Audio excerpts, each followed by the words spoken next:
谢长宁，你也配模仿纸云娥见的花钿？若不是你先选了朕，他又怎会被赐婚给江林渊？她才是我真正的皇后。原来这5年的相助，竟是为你心头爱疼位置。这5年来，每一次与你亲密接触，我都觉得无比恶心。你去为他偿命吧！他偿命吧！他偿命吧！我这是重生了。臣预言，丞相府必出一女，能预知未来。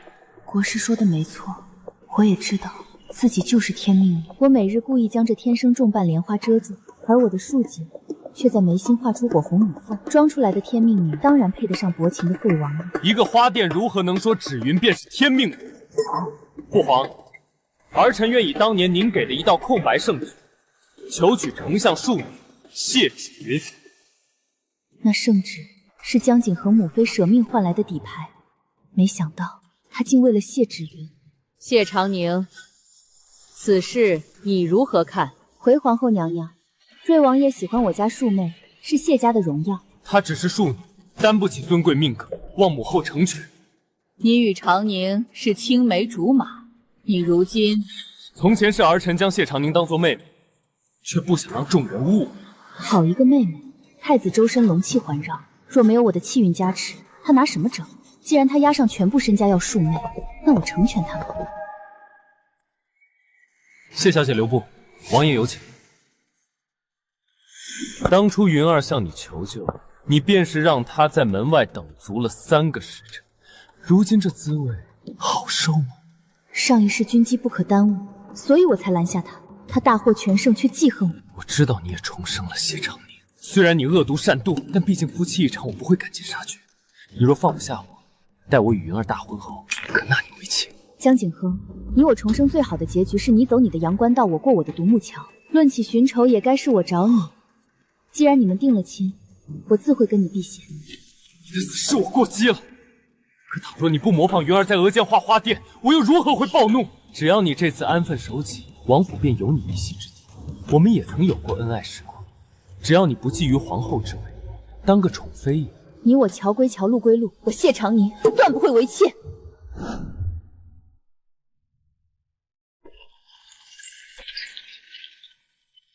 瞧瞧，瑞王这礼送的真厚，可惜不是给那位狄小姐的。难不成从前都是谢长宁纠缠王爷，嫡出小姐一副勾栏作态，怪不得不到瑞王的青睐。娇娇，父亲虽不知道你与王爷发生了什么，可如今舆论与你不利，你可需要出京避一避风头。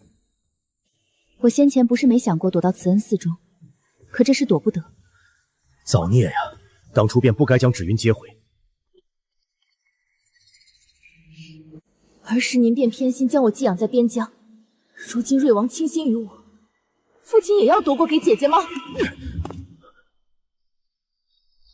我会让您看到，即便我不如姐姐尊贵，但我才是最值得骄傲的女儿。父亲，巴蜀郡近日恐有大震，您早做准备善后，莫要声张。大震！我这便入宫面圣。不必，瑞王定会提前防备，去抢这民心。您只需准备接手乱局。谢长宁白瞎了京城第一贵女的人设，样貌出众又如何？就是有了谢芷云这天女下凡的妹妹，尽显得她一无是处了。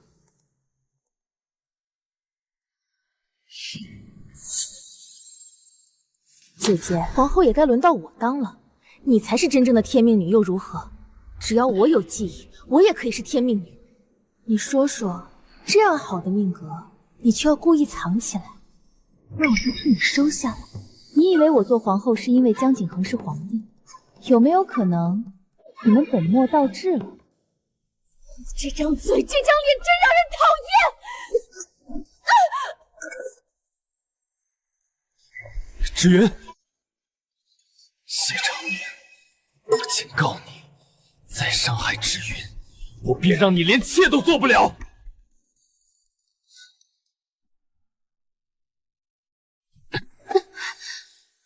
谢长宁，你浑身上下到底何处有京城贵女的风范？分明就是深闺中被嫉妒充满头脑的杜甫。杜甫上个月游湖，你还在我耳边说我风华绝代，想将我藏起来。上一世便是因为你容不下允儿，才会导致我们决裂。你如今为何还要犯这样的错？我为何要容得下他？江景鹤，你分明知道他的身世，他的存在是对我母亲和谢家最大的侮辱。闭嘴！他只是一个孩子，何其无辜！此事你若不烂在肚子里，有10000种方法让你永远说不出话。来人，谢小姐姐妹情深，欲前往慈恩寺为妹妹祈福1月，即刻送她去。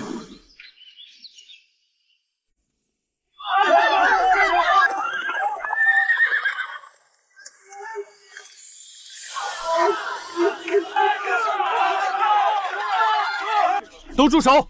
谢小姐是为本王未来的王妃祈福才清修1月，流言惑众，再敢闹事，通通抓起来！上一世陪他征战时，他也曾这样护着我，可这次是他亲手把我推入这境地的。今日维护你可不是因为别的，只是觉得当日让人扭送你去寺庙不妥。知道了。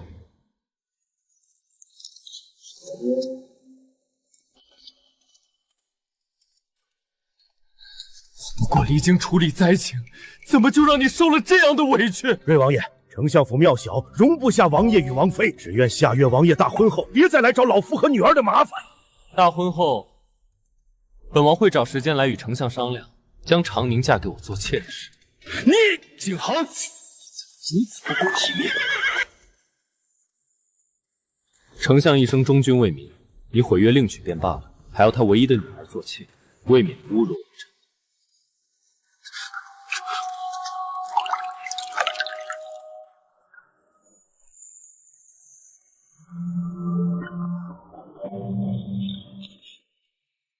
若丞相不嫌弃，我愿以江山为聘，求娶长宁为太子正妃。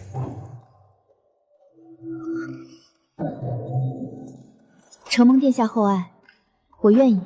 上一世我违背天意选了江景鹤，才会有后来的惨剧。太子殿下选我，必是有自己的想法。我只求殿下护我与父亲一世平安，作为诚意。接下来，若瑞王有大动作，我定会助力殿下对抗他。果然，不久之后便传来消息，瑞王妃预言不日将会出现疫病。150文，这米价怎的又涨了？前儿个才涨过一次啊！爱买不买，瑞王妃都预言疫病要来了，再不存粮，等死吧你！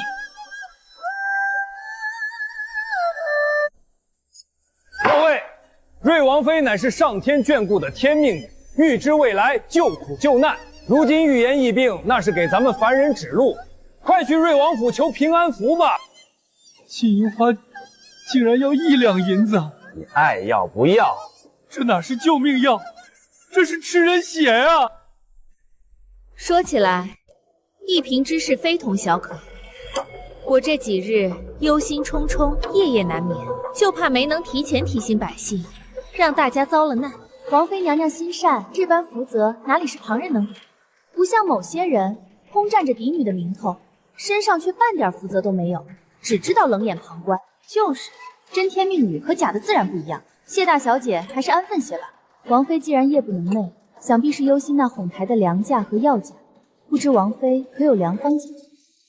谢长宁，你有这闲工夫操心，不如多去求求神。既然你这般不识抬举，这宴席你也不必做了。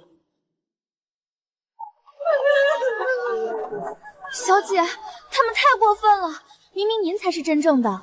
无妨，让他先得意几日。清河，你马上去查一查，京中这几日哄抬粮价、囤积药材的粮商药商，哪些和瑞王府有勾连？小姐的意思是，他们在借机敛财，要把账目和来往书信都给我拿到手。父皇，儿臣启奏，瑞王妃预知1月之内，京城将爆发大规模疫病，此事关乎万千百姓性命。儿臣恳请父皇授予儿臣统筹防疫、调度粮草药材之权，提前封锁城门，调拨国库药材。儿臣反对。二弟，仅凭一句虚无缥缈的预言，便要搅动整个京城秩序，动用国库储备，是何道理？如今日降梅雨，大量囤积，极易没病。你让百姓砸锅卖铁囤货，若预言不灵，百姓倾家荡产，这个后果你担得起吗？皇兄此言差矣。上回巴蜀地震，鱼儿救了多少百姓？你如今阻拦，是想置京城百姓于死地吗？救灾是本分，借预言搅乱民生是祸乱。行了，朝堂之上吵成何体统？准瑞王府自行筹备防疫，暂不动用国库分毫。我就知道他会来这一手，这是京中粮商、药商与瑞王府勾结的证据。借着预言哄抬物价，赚得盆满钵满，他这是在和百姓的心。你打算如何做？无论你想做什么，我都站在你这里。很简单，他想造神，我便让他从神台上摔下来。殿下，我们联手，如何？好。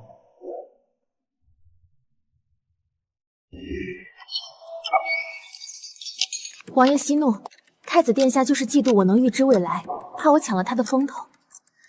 只要预言应验了，父皇和百姓自然会看清谁才是真正值得信赖的人。还是云儿你懂事。你放心，本王一定会让所有人都知道，你才是真正的。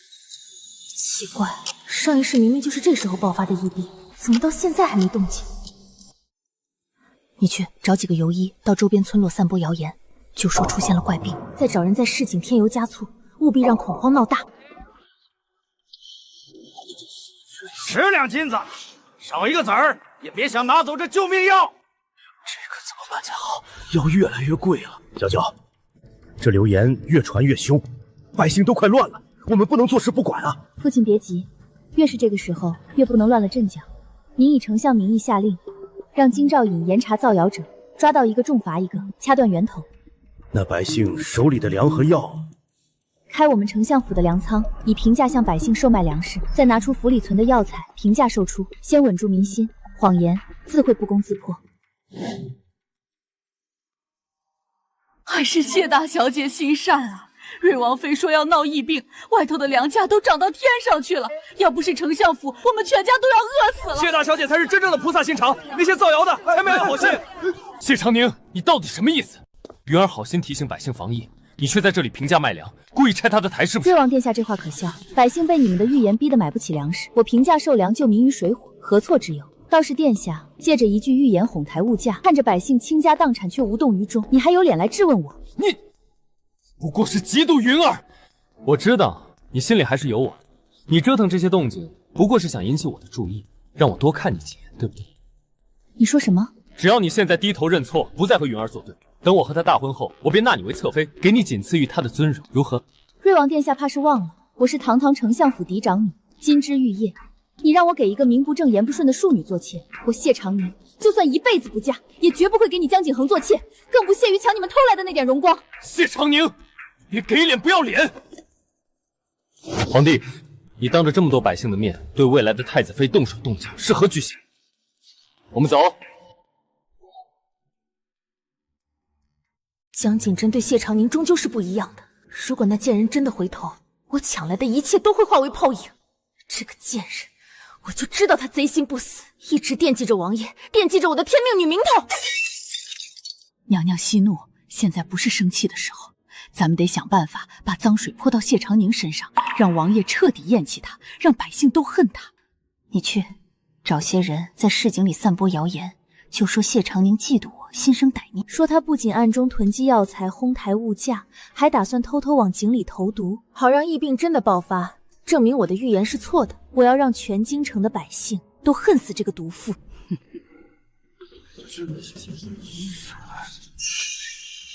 你们听说了吗？丞相府那位大小姐为了争风吃醋，要在井里下毒呢。就是，她想害死咱们，好显得瑞王妃预言错了。这心肠比蛇蝎还毒。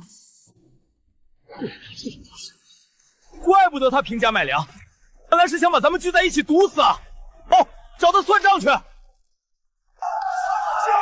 谢长宁滚出京城，毒妇还我命来！这群乱臣贼子！父亲，别去，现在百姓正在气头上，被流言蒙蔽了双眼，您说什么他们都听不进去。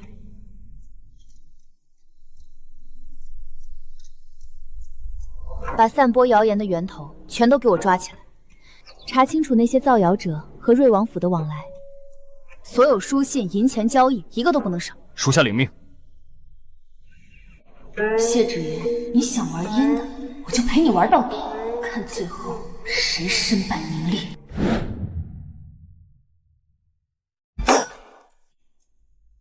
受此奇耻大辱，我这就进宫面圣，定要谢芷云那个孽障说出真相，还你清白。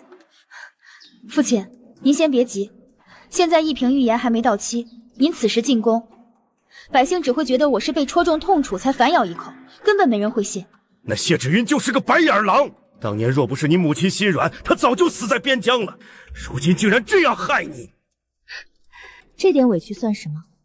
上一世我受的苦，比这多千倍万倍。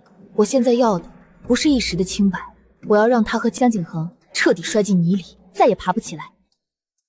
您放心，等预言的日子一到，疫病没有爆发，百姓自然会明白谁才是真正的骗子。王爷，当初我们可是听了王妃的预言才倾家荡产囤货的，现在日子快到了，一点动静都没有，这损失谁赔啊？瑞王府必须给个说法，别躲在里面不出声。散了，散了，都散了！王爷有令，擅闯王府者格杀勿论。王爷，怎么办啊？这都快1个月了，一点疫平的动静都没有，我好怕。怕？现在知道怕了。当初你信誓旦旦说预言绝对没错的时候，怎么不怕？要是预言不应验，全京城都要看本王的笑话，本王都要被你连累死。我怎么知道会这样？上一世明明就是这个时候，难道不是你非要借机造事的吗？现在出了事，你反倒关起我来了，江景和你有没有良心？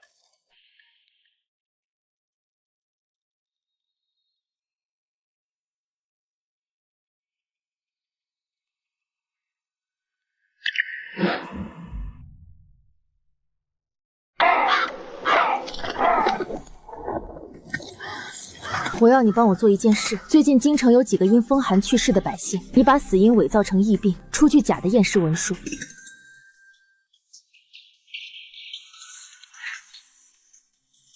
王妃娘娘放心，小的一定办得妥妥当当，绝对不会有人看出来。记住，死死咬定是疫病，事成之后少不了你的好处。人赃并获，长宁，你想在什么时候收网？不急，明天就是预言的最后一日，我们要等百姓的愤怒攒到顶谷，再给他致命一击。殿下，请调遣东宫侍卫暗中护送粮草。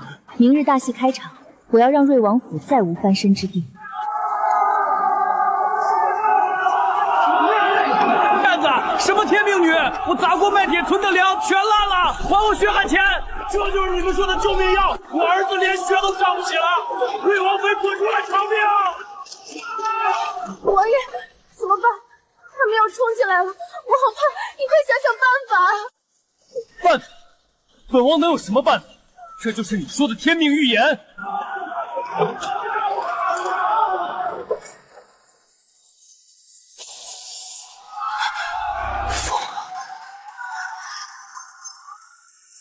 这群刁民都疯了！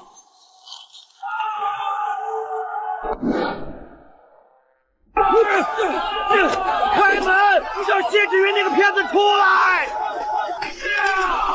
还我们的血汗钱！躲在里头算什么本事？给本王镇压！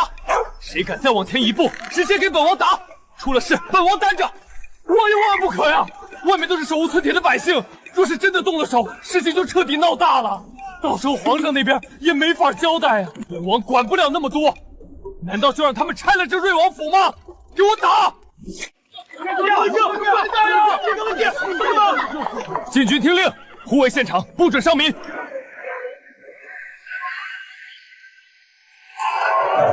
各位乡亲，安静一下。我知道大家因为疫病预言的事受了损失，心里有怨气。今日我与太子妃谢长宁来此，就是为了给大家解决问题。我们早已料到今日的局面，提前筹备了新粮和补偿银两。大家现在可以回家，把家里发霉不能食用的粮食整理好，3日内到丞相府门口，可等量兑换新粮。除此之外，每户还能领取5两银子的补偿，弥补大家的损失。等量换新粮，还有5两银子！太子殿下万岁！多谢太子殿下，多谢谢小姐。谢小姐才是真正心善的人啊！我们之前真是瞎了眼，信了那骗子的话。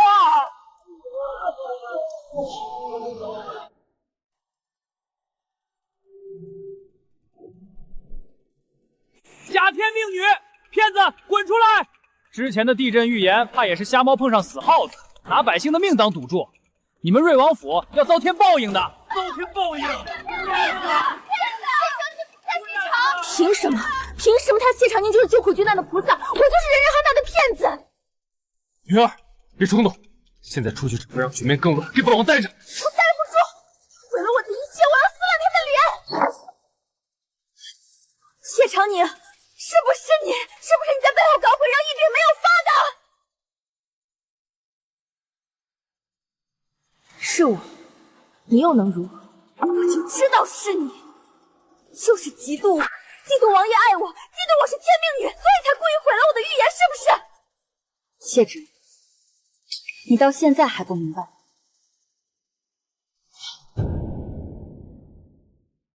你所谓的天命女身份，所谓的预知能力，不过是靠着偷来的前世记忆装神弄鬼罢了。你偷了我的命格，冒了我的功劳，抢了不属于你的东西，真以为能瞒天过海，一辈子装下去吗？上一世的疫病是天道对逆迁夺位者的惩罚，这一世龙气不在某人身上，自然不会有什么异变。你连这点都看不明白，还敢妄称天命女，不觉得可笑吗？我就说嘛，预言怎么会平白无故不准？原来是偷来的名声。瑞王府真是恶心，拿咱们百姓当猴耍！你胡说，你全是胡说！谢芷云，你已经没有任何资本在我面前嚣张了。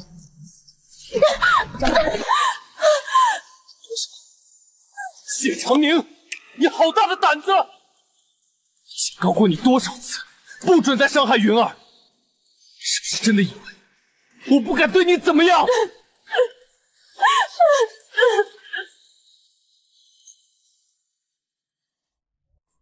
江景恒，你凭什么警告我？是谢芷云先动手要打我，我不过是自保而已。你不分青红皂白就护着他，还要来指责我，真是可笑至极。云儿那么柔弱，怎么可能主动动手？分明是你出言羞辱她，把她逼急了。我知道你爱我爱到无法自拔，我也早就承诺过，待我和云儿大婚后，便纳你为妾。你没必要做到这个地步，巴巴的跑来这里帮我善后，不就是想引起我的注意，让我看到你的好吗？只要你这次安分守己，不再找云儿的麻烦，瑞王府永远有你一席之地。我们毕竟有过5年的夫妻情分，只要你不觊觎不属于你的位置，当个宠妃有何不可？瑞王，姑许给谢长宁的是明媒正娶的太子正妃，是未来母仪天下的皇后之位。别说你瑞王府的一个妾位，就是你这瑞王妃之位，谢长宁也根本看不上。你如今拿着一个妾位在此羞辱姑的太子妃，是何居心？皇兄，这是我和谢长宁之间的事，与你无关。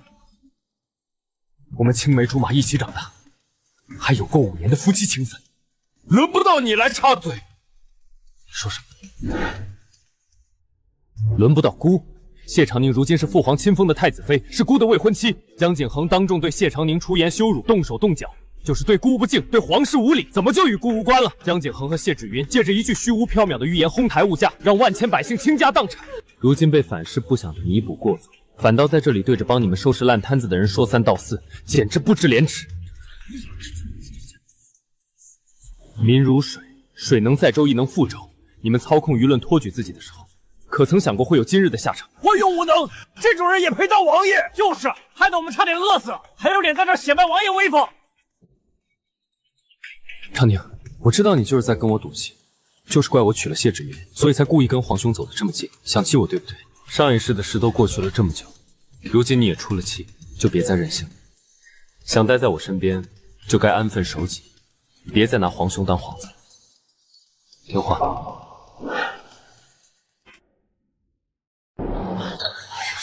骗子，还我们血汗钱！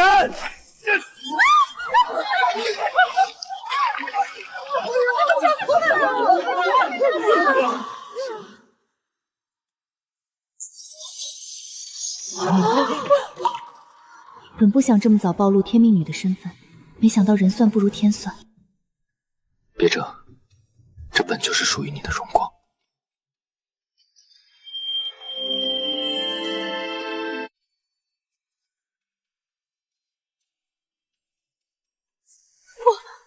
不可能！谢长宁，你的太姬怎么会在这里？你明明把他藏起来了。他承认了，他额头上的花是画上去的，谢大小姐的才是真的。天哪！咱们竟然被一个画花店的骗子耍了这么久，谢大小姐才是真正的天命女。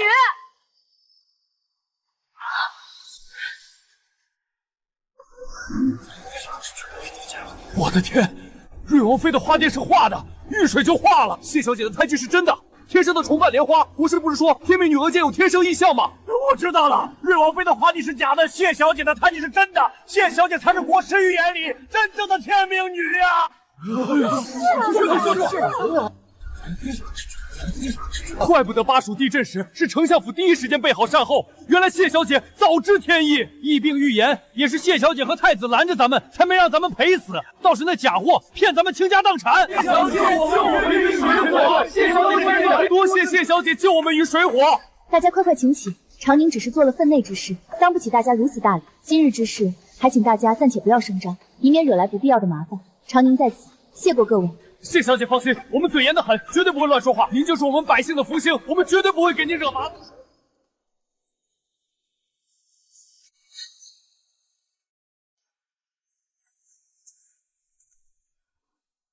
大家都散了吧，粮食置换和银两补偿3日内都会照常发放，大家按秩序到丞相府办理即可。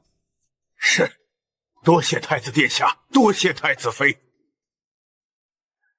瑞王，真是恭喜你，白白重来一次，守着真正的凤凰，弃之如敝履，偏偏把榆木当成了珍珠，为了一个骗子，赌上了自己的全部身家前程。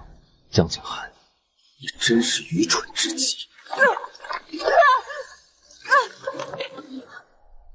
那是一朵重瓣莲花，救我的人从来都不是谢之云，不可能，怎么会这样？救我的人明明是云儿，怎么会是他？王爷，你别听他们胡说，我的花店是不小心被水冲掉的，我才是天命女。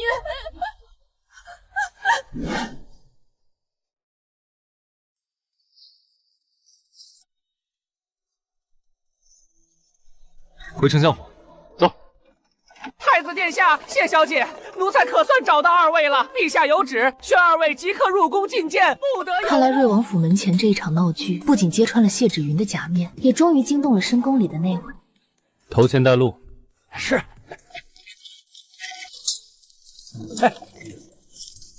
国师，你跟朕说实话，当年你预言丞相府必出一女能预知未来，是真正的天命女，这个女子到底是谁？回陛下，臣当年的预言从未说过天命女，额间是凤羽天命女。臣预言的天命女正是丞相府嫡长女谢长宁。什么？她额间天生一枚重瓣莲花胎记，那才是天命所归的象征，也是她拥有预知能力的根源。既然如此，你当年在大殿之上为何不直接说清楚，反而让谢芷云那个庶女钻了空子，冒领了这么久的名头，害得朕差点认错？陛下有所不知，谢长宁是臣的小师妹。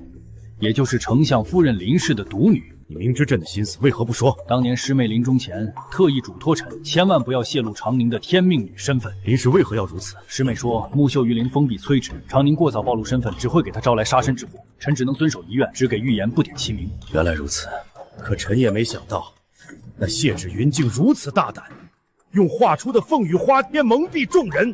若非今日那桶脏水，臣恐怕还要继续隐瞒下去。长宁小姐受了太多的委屈。哈哈，好一个天意如此！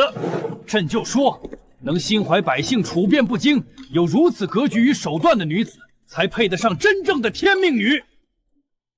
太子殿下，谢大小姐到。宣，朕要亲自册封谢长宁为大江皇太子妃。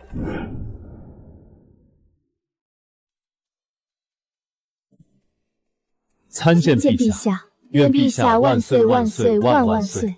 平身，快平身！长宁，之前是朕糊涂，竟被谢芷云那种奸人蒙蔽，让你平白受了这么多委屈，是朕的不是。陛下言重了，此乃谢芷云欺君罔上，长宁不敢让陛下担责。有什么不敢当的？朕说是便就是。圣旨到，谢长宁跪听宣读。奉天承运，皇帝诏曰：自闻丞相谢氏之女长宁，玉秀名门，柔家诚信兼备，礼范克贤，通天地之灵，知未来之事，心怀百姓，仁善端方，特册立谢长宁为皇太子妃，钦此。臣女谢长宁接旨。谢主隆恩，吾皇万岁万岁万万岁！儿臣谢父皇成全。好，好啊！来人，将朕准备的贺礼抬上来。这只是定礼，朕要给长宁最高规格的太子妃册封礼。你们且回府安心筹备大婚。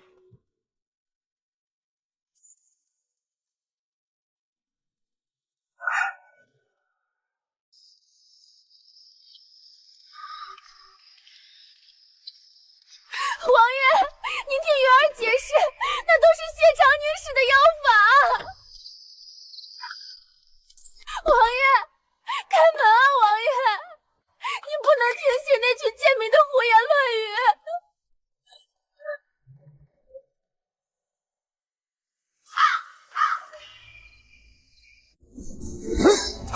王爷小心，左方3点钟有伏兵。谢长宁，你也配模仿芷云？原来上一世助我登基的人，从来都是他。父皇，儿臣愿意当年您给的一道空白圣旨，求取丞相庶女谢芷云。我竟然用母妃拿命换来的圣旨，求取了一个骗了我2世的毒妇。谢长宁，我竟一次次羞辱你，要纳你为妾。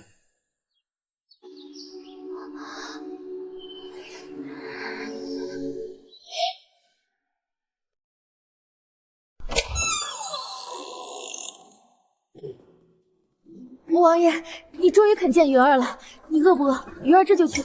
王爷，你怎么了？你别吓我！谢芷云，我问你，儿时滚落山崖救我的人，到底是谁？你给我说实话！谢长宁，救你的人是谢长宁，是我骗了你，是我冒领了他的功劳。王爷饶命，我错了，鱼儿再也不敢了。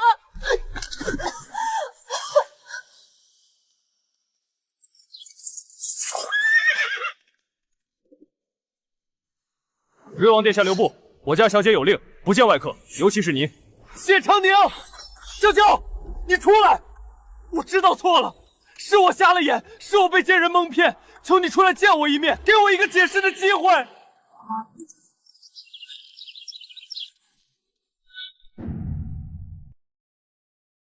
娇娇，我知道你在里面，你不出来，就一直跪在这里，跪到你肯原谅我为止。这个混账东西，当初羞辱娇娇的时候怎么不想着认错？如今知道真相了，跑来这里装什么神情？老夫非去打断他的腿不可！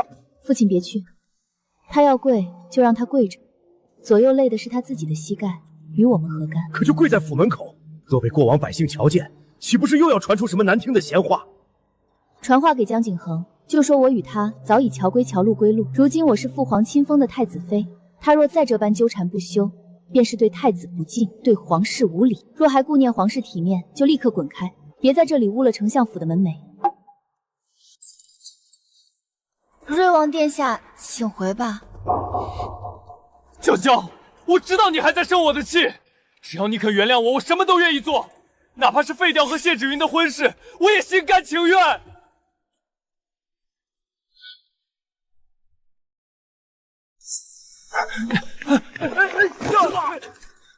王妃不好了，王爷说要废掉和您的婚事。废掉婚事？他疯了！他怎么敢？备车，立刻去丞相府，快！王爷，您快起来跟我回府！您怎么能说要废掉我们的婚事啊？您明明答应过我，要给我无上尊荣的，我是您的王妃啊！滚开！若不是你这个贱人撒谎骗我，我何至于落到今天这个下场？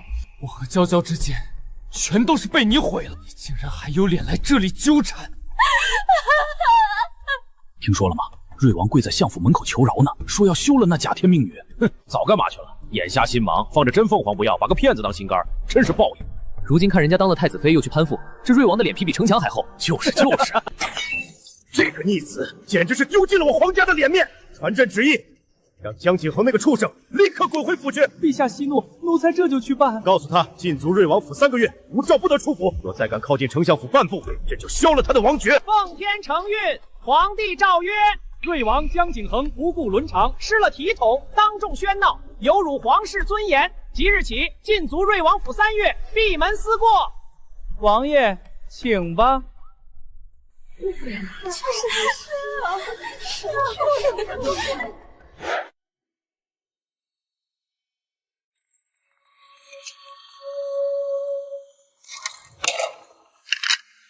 娇娇，我知道你还在气头上。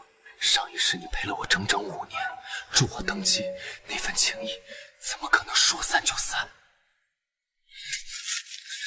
你会感动的，看到这些忏悔，你一定会心软的。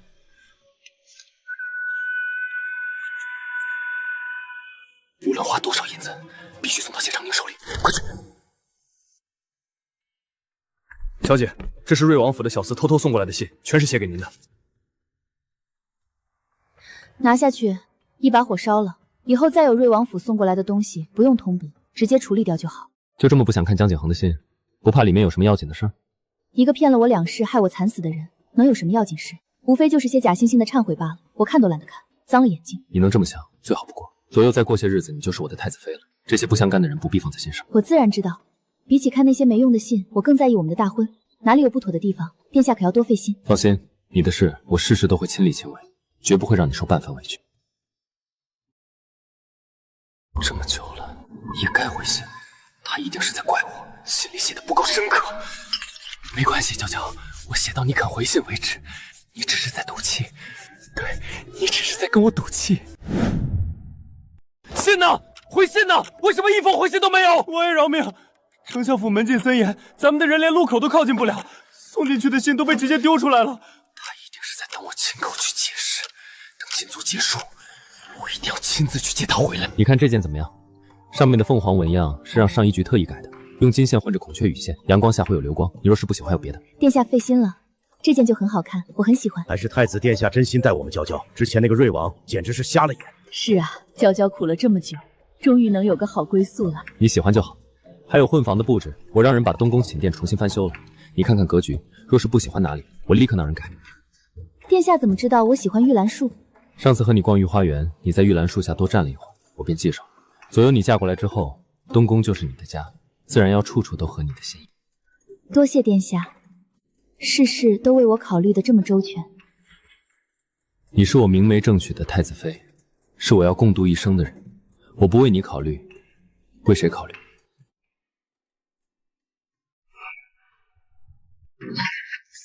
下月初6可是太子的好日子，听说大礼规格是按开国礼办的。谢大小姐真是好福气，10里红妆都已经备好了。瑞王殿下，陛下圣谕，您不得靠近丞相府半步，请回。给本王滚开！那是本王的娇娇，本王要去接她。他满心满眼只有谢长宁，若我再没点价值，迟早会被这疯子处理掉。想起来了，是边境，蛮族入侵，那是江景恒前世兵权的来源。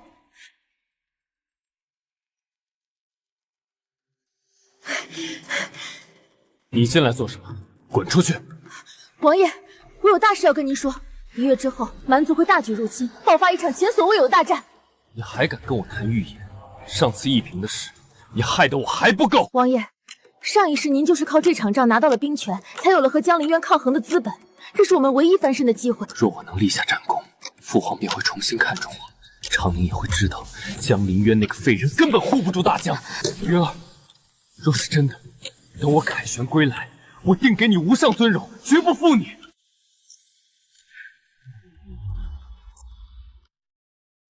父皇，儿臣启奏，瑞王妃谕之，1月之后，边境蛮族将撕毁止阿协定，大举入侵我大晋边境，边关百姓危在旦夕。儿臣自请领兵出征，镇守边关，为国分忧，还请父皇恩准。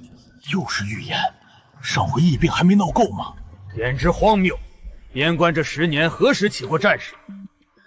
儿臣反对。二弟，10年前，父皇便与蛮族首领签订了止戈协议，10年间边境无战事。如今仅凭一句虚无缥缈的预言，就要调动10万大军，耗费100万粮草，兴师动众，劳民伤财，你可知后果？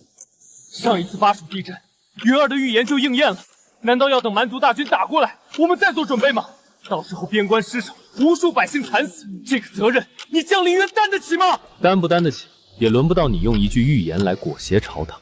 边境守将800里加急送来的奏折，全都是边境太平，蛮族毫无异动。你凭一句空口白话就要调军，简直是胡闹！我凭的是天命女的预言，云儿能预知未来，这是全京城都知道的事。我愿立下军令状，若是预言不应验，我甘愿领罪，任凭父皇处置。请陛下圣裁，宁可信其有，不可信其无。绕着京城走半圈，本王要让所有人都看清楚，大境的边境终究还要靠本王去守。王爷重展兵权，太子那边怕是已经坐不住了。恭喜王爷，贺喜王爷拿到兵权，立下战功指日可待。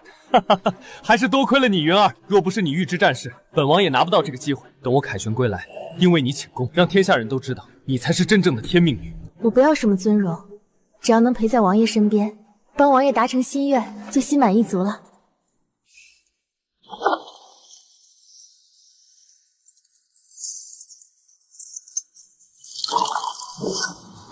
儿臣定不辱使命，击退蛮族，保我大境边境永世安宁。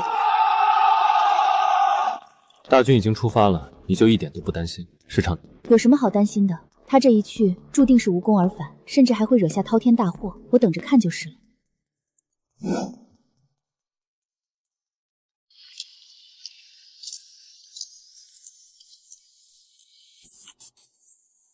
都下去吧，没有姑的允许，任何人不得靠近。有件事我必须跟你说清楚，上一世的边境大战根本不是蛮族主动入侵。哦，愿闻其详。那是因为我强行将属于你的龙气转嫁到了江景恒身上，天道为了修正这个错误，才引发了战争，本质上是对他逆天夺位的惩罚。这些事我都知道，上一世的事不怪你。殿下知道，即便不知龙气，我也能猜到几分。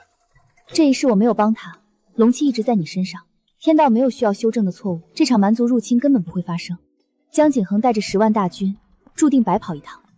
我早就料到了，所以早朝上我虽出言反对，却未强行拦他。他一心求战功，拦了这次还有下次，不如让他去撞撞南墙，他才知道回头。可是殿下，江景恒立了军令状，若边境太平无功而返，他会被严惩。以他的性格，定会铤而走险。他极可能为了战功主动出兵挑事，强行撕毁止戈协议。到那时，战火就真的烧起来了。极可能为了战功主动出兵挑事，强行撕毁止戈协议。到那时，战火就真的烧起来了。你说的没错，我也是这么想的。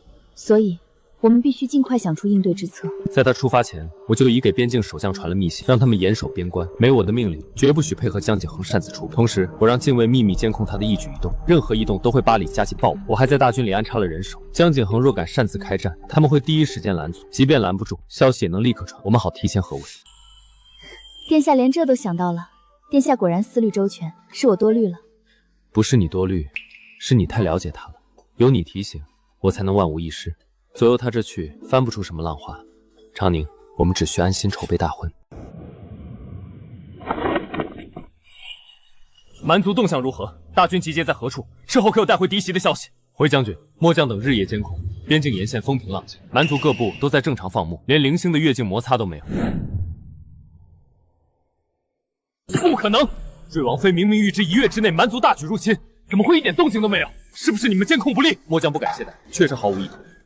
退下！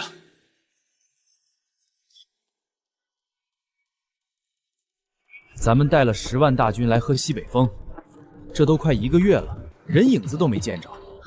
听说又是那瑞王妃的预言，真是劳民伤财。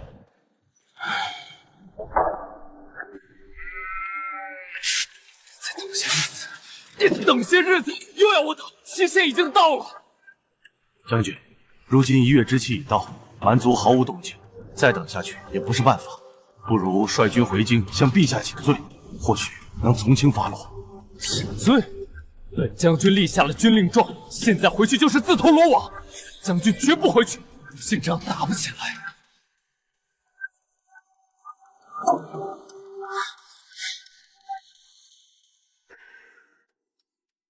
本将将军不能无功而返，战功必须有战功。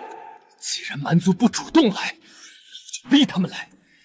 只要抢下部落立了功，父皇绝不会追究。传本将令，今夜集结3万精锐，夜袭黑石部落，扬我军威。将军不可，10年前陛下就签订了协议，双方互不侵犯。若其反扑，边境将生灵涂炭啊！有什么担不起的？本将军是镇西大将军，一切后果本将军一力承担。我意已决，谁敢再拦，以此案为例，军法处置。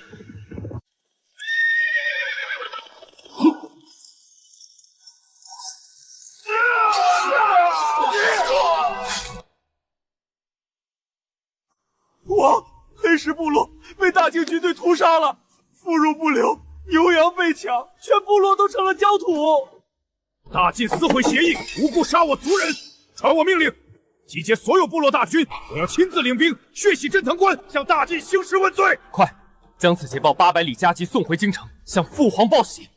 将军，黑石部落可是蛮族王亲，我们这样做恐怕……怕什么？他们被本将军打怕了，如今战功在手，本将军就是大靖的功臣。哈哈哈。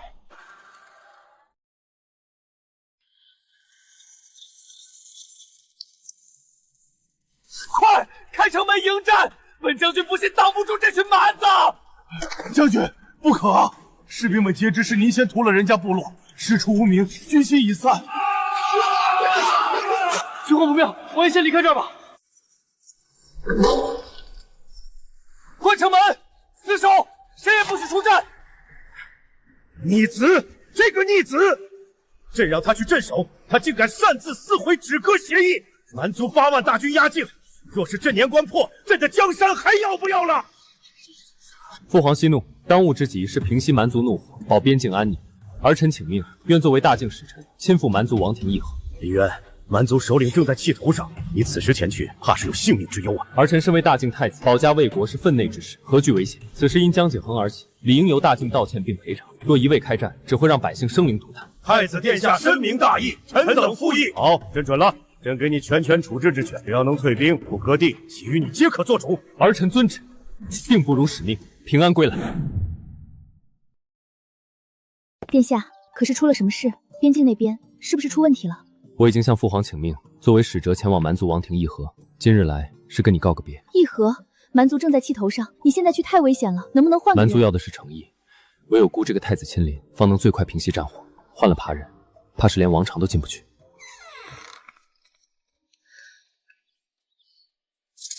大吉之兆，殿下此行定会一帆风顺，平安归来。我就说无碍，有你这位天命女亲自起卦祈福，孤定能马到成功。别不当回事，万事以自身安全为重。我在京城等你，大婚还等着你主持。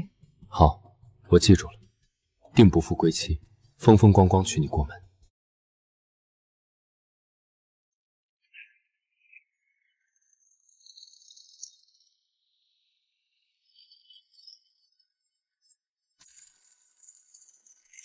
殿下，你一定要平平安安的回来。大靖皇太子江临渊代大靖君臣为镇西大将军鲁莽开战之行郑重致歉。此乃详细赔偿方案，愿抚恤死难，重建部落，重签盟约，永结秦晋之好。太子殿下的诚意我感受到了，赔偿方案我也可以接受，但是我还有一个额外的条件，只要大靖答应，我就立刻下令退兵，签下100年盟约。首领请讲，只要不伤及大靖国体，不损害百姓利益，皆可商议。我听说大靖的瑞王妃谢芷云能预知未来，是上天庇佑的天命女。我族向来敬畏神灵，若大靖愿让这位瑞王妃远嫁我蛮族和亲，此前恩怨一笔勾销。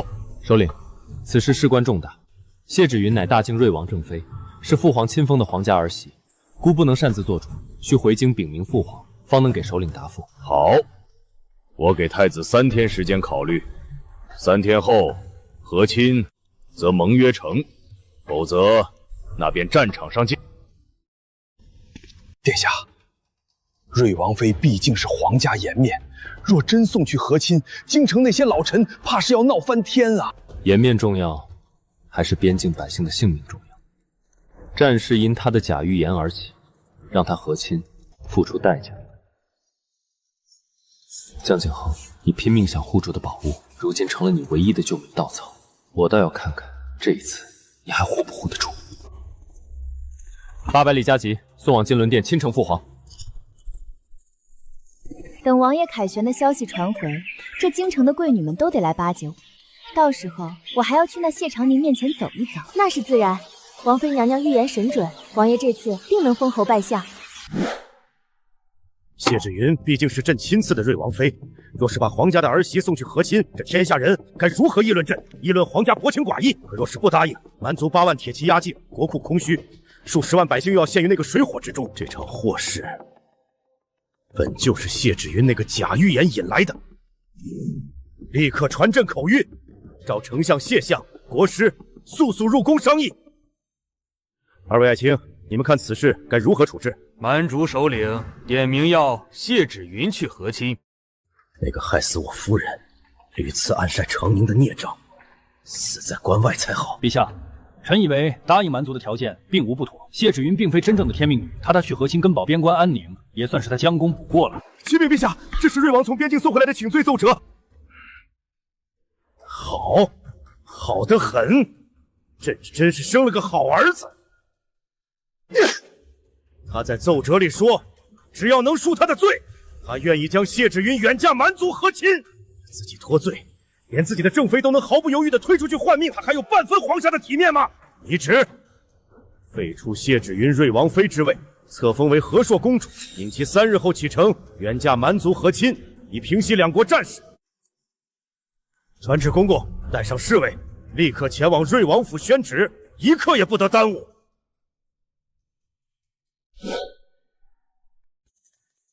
夫人，宫里来人了，一定是景恒打胜仗了，陛下封赏来了。臣妾谢芷云恭迎圣旨，陛下万岁万岁万万岁！奉天承运，皇帝诏曰：瑞王妃谢氏芷云德不配位，妄言天命，挑起边境战事，祸国殃民，本应严惩。念其尚有一丝可用之处，特废黜其瑞王妃之位，册封为和硕公主。3日后启程，远嫁蛮族和亲，以息两国战火。钦此。不可能，我是瑞王妃，我是天命女，我不去和亲，一定是你们传错旨了。我要见陛下，我要见王爷。和硕公主，接旨吧。这是陛下的旨意，容不得你抗旨。我不接，我不去蛮族那种蛮荒之地，滚，都给我滚！公主，抗旨不遵是要灭九族的，接了旨，你还能活命。江景寒，你会遭报应的！谢长宁，是你毁了我，我做鬼也不会放过你的！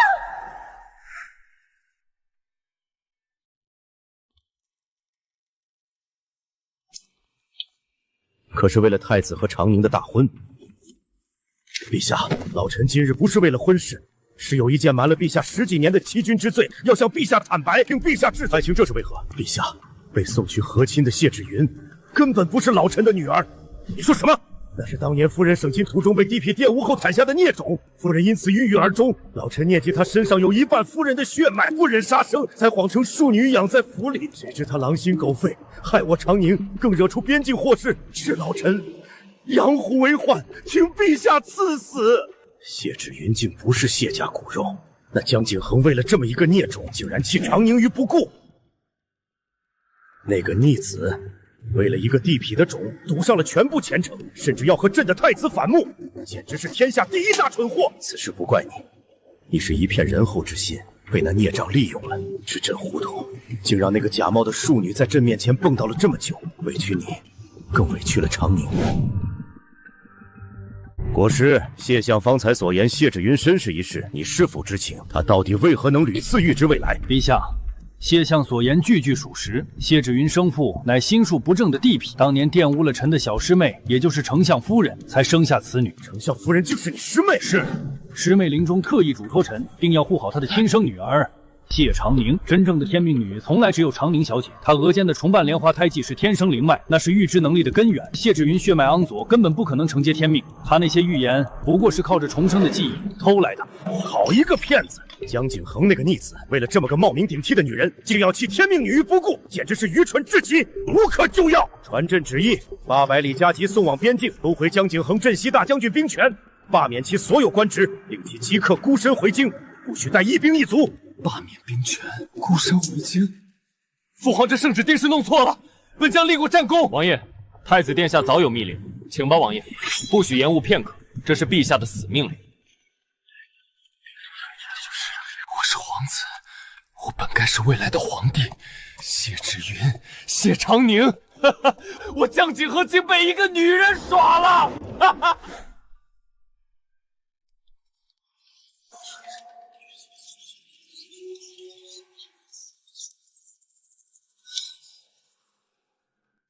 儿臣参见父皇。你还知道回来？朕让你去镇守，你却擅自撕毁协议，挑起战事，损兵折将，差点让大境陷入万劫不复。朕问你，你可知罪？儿臣知罪。知罪？我看你根本不知道自己错在哪里。那个谢芷云根本不是谢家血脉，她是个地痞的种，靠着假预言招摇撞骗。为了这么个女人，赌上了母妃的命，赌上了全部前程，甚至羞辱真正助你的长宁。你是不是瞎了眼？是不是蠢到了骨子里？父皇，您说什么？谢芷云，她不是丞相的女儿。事到如今还不明白吗？真正的天命女从来都是谢长宁，你被一个骗子耍了，亲手毁了她，也毁了你自己。朕怎么会生了你这么个愚蠢的儿子？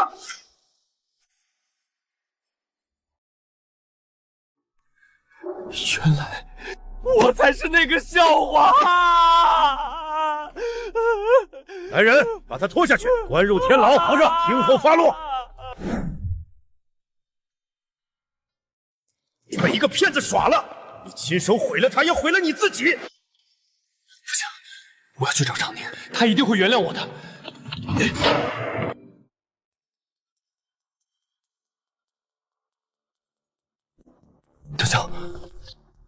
娇娇，我知道错了，两世都是我瞎了眼，是我被猪油蒙了心，我对不起你，求你给我一个赎罪的机会好不好？只要你肯原谅我，我什么都愿意做。江景恒，你现在说这些已经晚了。不晚，一点都不晚。只要你肯回头，你要什么我都能给你。我想要的你给不了，我想要的一生一世一双人的尊重，是真心实意的护佑，是光明正大的太子妃位，这些江离渊都给我了。而你，上一世给我的是背叛，这一世给我的是百般羞辱，是让我给你做妾。江景恒，事到如今，你凭什么觉得你能给我想要的？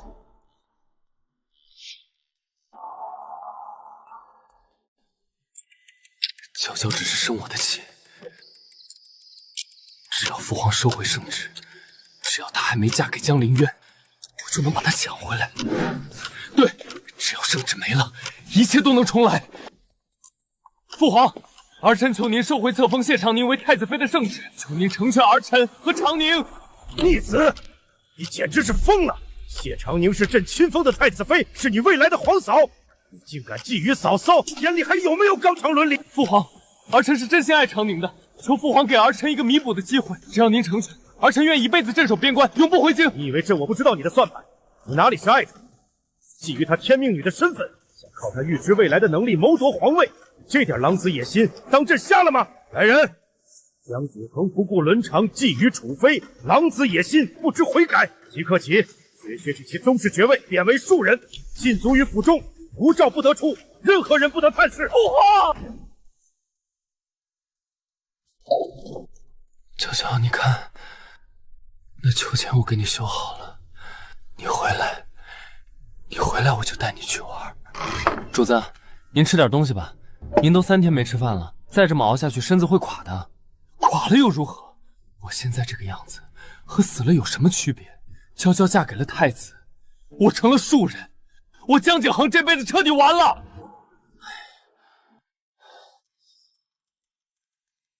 主子，您别这么想，总会有转机的。这是刚从蛮族那边拼死送过来的信，是前王妃娘娘谢芷云托人送来的。那个贱人骗了我2世，若不是她，我怎会沦落至此？扔出去！主子，您还是看看吧。前王妃在信里说，她有办法帮您翻身，能借到蛮族的兵马。蛮族老首领将死，新首领欲强占我愿献出蛮族8万精兵，助你夺嫡。天无绝人之路，哈哈，天无绝人之路啊！娇娇，你等着，我一定会夺回皇位，把你从江陵渊手里生生抢回来。来福，你跟了我这么多年，是我最信任的人。你帮我偷偷送一封信出去，给西南陈家军的统领陈将军，就说我有要事相商。事成之后，我封他为兵马大元帅，共享江山。主子，陈家军虽是淑妃娘娘的旧部，可如今朝堂全是太子殿下的人，这太冒险了。冒险？我现在还有什么好怕的？我已经一无所有，就只能一辈子困死在这里等死。只管去办，出了事我一力承担。是，奴才遵命，这就去办。将军，瑞王都成了庶人，竟还妄想让我们跟着他谋反，这分明是自寻死路。我们要不要直接把信呈给陛下，揭发他的阴谋？急什么？淑妃娘娘当年对我有恩，若我直接告发，难免落个被主的骂名。可这江景恒确实走得太蠢了。你去回话，就说我陈某感念淑妃救恩，愿助一臂之力，让他定好时间路线，我们里应外合。将军，您真的要跟着他掉脑袋？糊涂！太子殿下早就给本将传了密信，姑这是假意应承，为的是套出他所有的计划，向太子殿下表忠心。将军英明，属下这就去写信，务必让那废物把家底全吐出来。母妃保佑，陈将军果然是个重情义的人。我就知道天命在我，等我率领陈家军杀回皇宫，我定要父皇当众退位，我要让江陵渊跪在我脚下求饶。来福，告诉陈将军，约定在下月数日，我带人夜出京城会合，直取皇城。事成之后，他就是大境唯一的兵马大元帅。主子，若是败，闭嘴！本王绝不会败。去办。长宁，你看我这皇帝还真是死性不改，这种绝路上他竟还真敢跳。狗急了都会跳墙，何况是他这种自毁前程的疯子。我已经布下了天罗地网，陈将军那边的人早就换成了我的精锐，就等他自投罗网了。殿下，江景恒此人偏执，我怕他临死一搏伤了你，或者对我父亲动手。放心，我早已安排好了。丞相府周围我加派了3倍暗卫，皇宫内院也全是我的人。有你在，真好。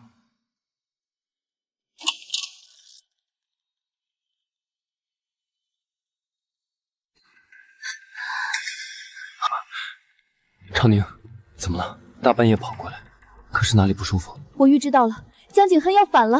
就在3天后的夜里，江景亨会带着这些年暗中培养的死士溜出府，连夜出京和陈家军会合，然后杀回皇宫，闯进父皇寝殿。他要弑君夺位。别急，慢慢说。姑都知道。你知道？你怎么会知道？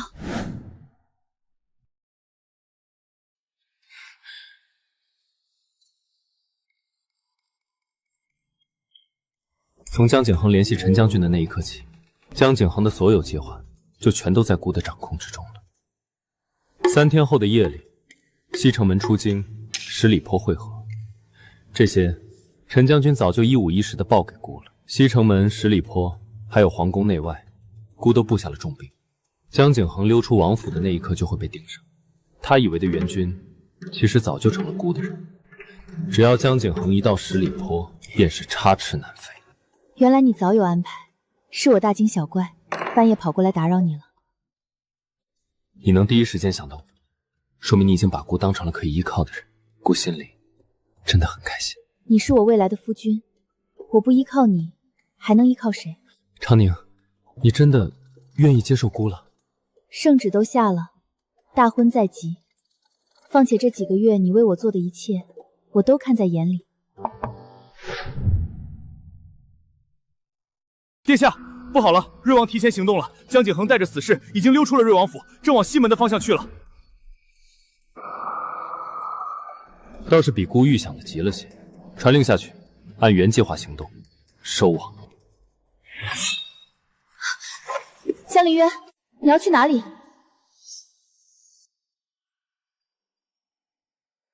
江景恒既然提前发难，我必须入宫作证，护住父皇，顺便给这场戏收场。你乖乖留在东宫，这里守卫森严，等我回来。不，我要跟你一起去。我预知到他会闯寝殿行刺，我跟着你，能帮你避开危险。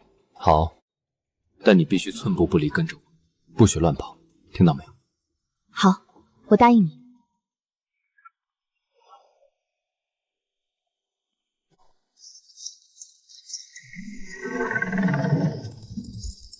快，去十里坡与陈将军会合，只要兵马到手，京城就是我们的。事成之后，黄金1000两，官升3级。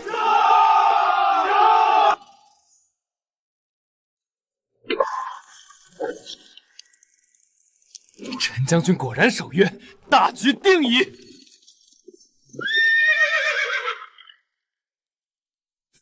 不对劲，有埋伏，快撤！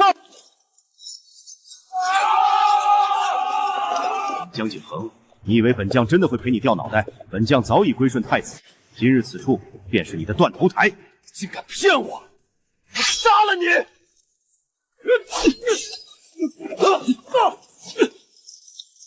太子殿下驾到！杨景恒，束手就擒！江景恒，你勾结边军私养死士，意图谋反，如今人赃并获，你还有什么话好说？我有什么话好说？江林渊，你好手段，从一开始你就布好了局，等着我跳，是不是？是又如何？你两世都想着弑父篡位，若非你自己执迷不悟，孤又怎能布下这局？是你自己把自己逼上了绝路。我逼自己？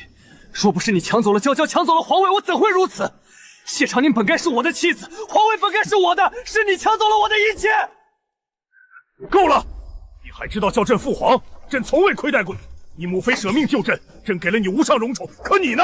为了个骗子赌上一切，如今竟敢弑父杀君，眼里还有皇家的纲纪吗？儿臣错了，儿臣一时糊涂，求父皇饶命，给儿臣一个机会。饶你？大逆不道之罪，按律当诛9族。朕如何向列祖列宗交代？陛下息怒，江景恒罪大恶极，但毕竟是陛下血脉，杀之恐伤圣谕，不如废其宗室身份，终生囚于瑞王府，无诏不得出，让其在囚室中忏悔余生。罢了，来人，将江景恒押回，锁于瑞王府，终生囚禁，不准给其兵器纸笔，违令者斩。娇娇，你看看我，你跟父皇求求情啊！我知道错了，再给我一次机会好不好？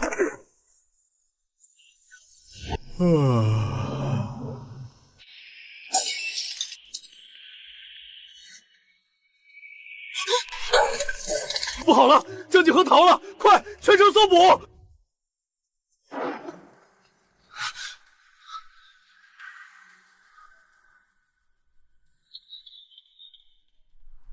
江景恒，你竟然敢逃出来！快束手就擒！挡我者死！谢承宁，娇娇，你出来！我来接你了，你跟我走！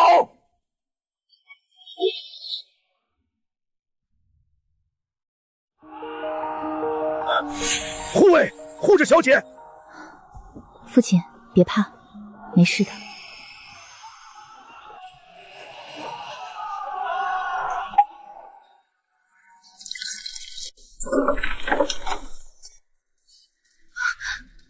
娇娇，我终于见到你了，跟我走，我带你远走高飞。就算我没有了皇位，我也能给你想要的一切。你跟我走好不好？江景恒，你是不是疯了？你现在是朝廷钦犯，能给我什么？带着我亡命天涯，过东躲西藏的日子吗？总好过你嫁给江林渊，他不过是抢了我的皇位，你本来就该是我的妻子。上一世你说过，就算我战败，你也会跟我共进退。你说过的话，你都忘了吗？王爷怕是梦里听差了，又或许我确实说过。可那时王爷一心都是你的王妃谢芷云，不是吗？我可以再起兵，我可以再夺皇位。娇娇，你跟我走，我们……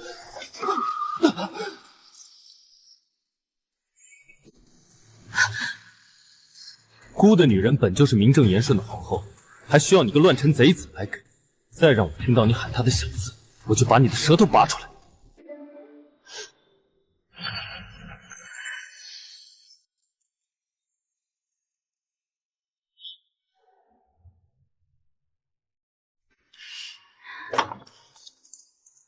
我们娇娇今天真好看，一转眼就长这么大了，要嫁人了。就算我嫁人了，也还是您的女儿，会常回来看您和母亲的。好，好，太子殿下是个好孩子，对你又好，把你交给他，父亲放心。来了来了，太子殿下的迎亲队伍来了。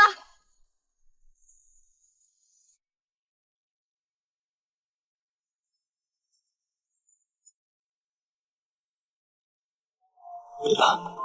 有我在。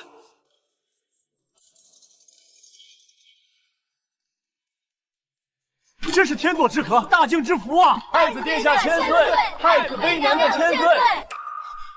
谢长宁，你回来！你不能嫁给他！你是我的妻子，你只能是我的！放开我！我要出去！明明上一世你还在我怀里，为什么这一世我只能在黑暗里听你嫁给别人？一拜天地！恭喜太子殿下，贺喜太子妃娘娘，愿殿下与娘娘百年好合。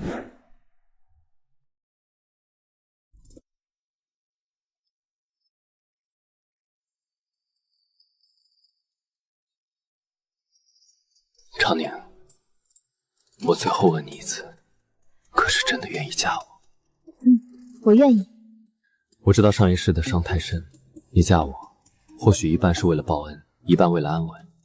可我还是想问，你能不能尝试着爱我？算了，是我强人所难。殿下，你不会真的爱上我了吧？不对啊，听闻殿下你不能人道，你刚才莫不是在故意拖延时间？谢长宁，你有胆再说一遍？我说，外面都传你不能人道，不然上一世谢芷云嫁入东宫，怎么会连个子嗣都没有？谢长宁，我是爱你，所以才会驱走谢芷云，断了她与江景恒的可能。上一世，我是因为爱你，才会任由你帮着他算计我，亲眼看着你助他登上皇位。可谢长宁，你竟然敢怀疑我的能力！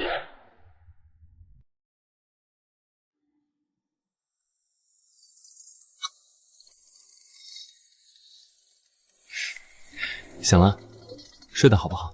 很好，江凌渊，谢谢你。又说谢，你现在是我的太子妃，为你做一切都是心甘情愿，不许再说。殿下娘娘，边境800里加急，蛮族老首领病逝，新首领撕毁盟约，谢芷云撺掇蛮族连破我朝3城，边关告急。谢芷云真的撺掇蛮族出兵了？老首领一死，他便攀附新首领，献出我大晋边防图以求恩宠。如今10万大军压境，已至镇门关下。到死都不安分，他以为靠着蛮族就能回来报仇，简直自寻死路。蛮族来势汹汹，唯有孤御驾亲征，方能稳住军心。好，我支持你，但你要答应我，一定平安回来，不许受伤。我还没和你过够日子，舍不得让自己出事。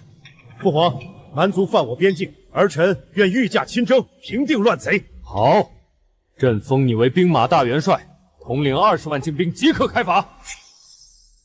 大吉之兆。殿下此行必能旗开得胜，平安归来。有天命女祈福，孤自战无不胜。想要什么礼物，凯旋之日带给你。我不要珠宝，若打赢了，请把谢芷云活着带回来，我要亲自了结两世恩怨，这就是最好的礼物。孤答应你，一定把她活捉回来，交给你处置。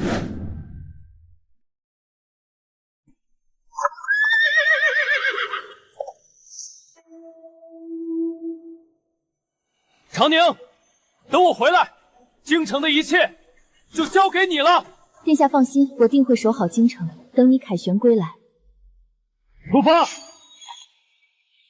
娘娘，自古女子不得干政，由您暂代朝政，怕是于理不合，请娘娘收回成命。尚书大人，此言差矣。陛下卧病，太子亲征，本宫代行职权，名正言顺，何来不和？娘娘身居闺阁，若因不同政务耽误了前线粮草，后果谁担？尚书大人是说你刚递上的这份算错3处数，少算了20万担损耗的废纸吗？本宫已重新规划运输路线，省下3成损耗。若户部再出差错，提头来见。臣遵旨。前线遇险，后方当为后盾，敢有拖后者，严惩不贷。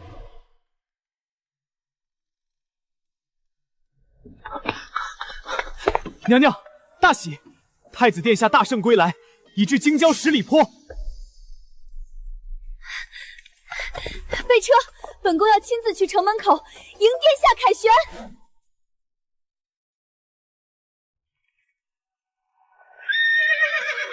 娇娇，我回来了，我答应过你，一定平安回来。欢迎回来，江凌渊，你做到了，旗开得胜。谢长宁，你这个贱人，都是你毁了我的人生，我做鬼也不会放过你。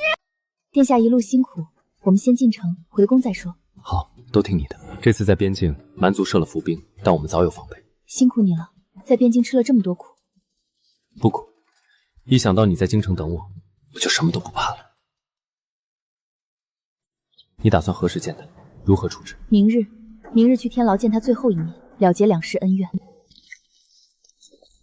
谢长宁，你是来看我笑话的，是不是？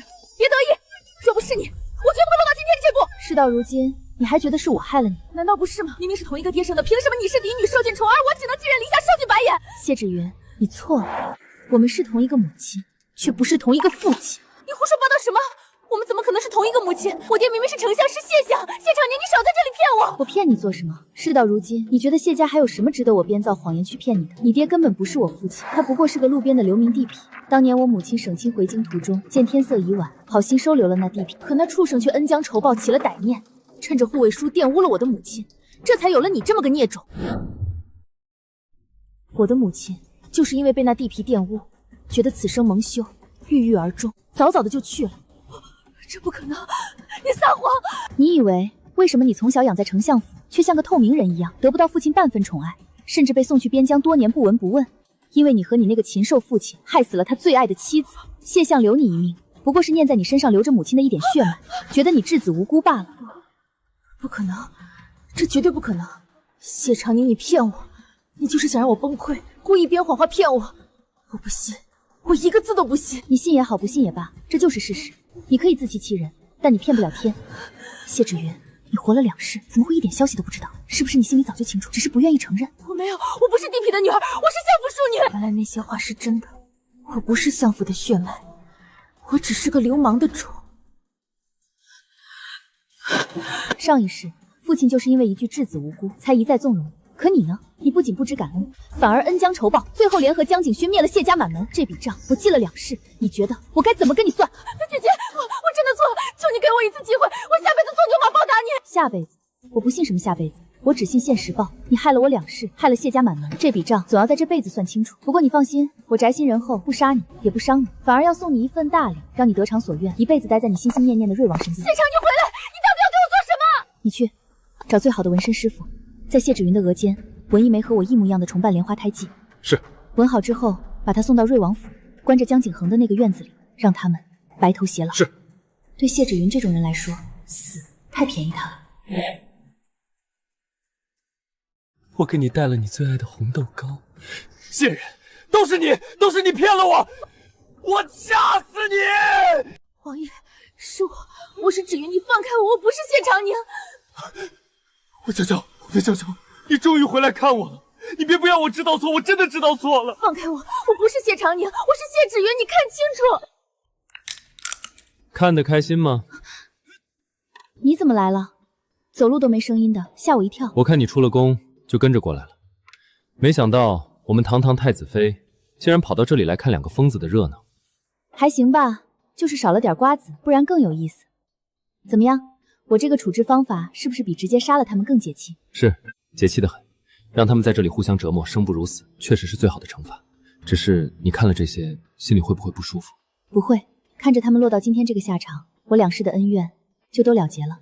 从此以后，我再也不会被前世的事困住了。以后有我在，再也不会有人能伤害你分毫。我们回家。